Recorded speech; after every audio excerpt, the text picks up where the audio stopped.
મીનાના ખેમા જે છે એ તમને બ્લુ કલરના જે બોર્ડ બતાય છે ત્યાંથી જે છે એ મીનાના ખેમા શરૂ થશે.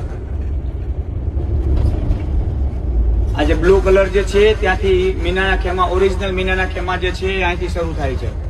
બાકી જે પાછળ તમે જે જોયા છે એ મુઝદલફાના મેદાનની અંદર જે છે આવેલા છે.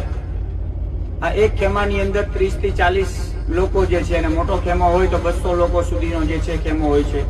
એમાં તમને એક વ્યક્તિ સૂઈ શકે એટલી જગ્યા આપવામાં આવે છે.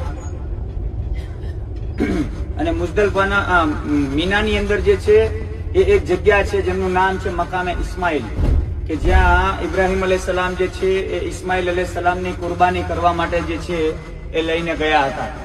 એક્ઝેક્ટ તમારી ડાબી સાઈડમાં ઉપરના ભાગમાં એક પથ્થરનું સ્ટેન્ડ બનેલું છે. ત્યાં જે છે એ ઇબ્રાહિમ અલૈહિસ્સલામ જે છે એમણે ઇસ્માઇલ અલૈહિસ્સલામની ગરદન ઉપર છુરી ફેરવી હતી, અને ત્યારે જન્નત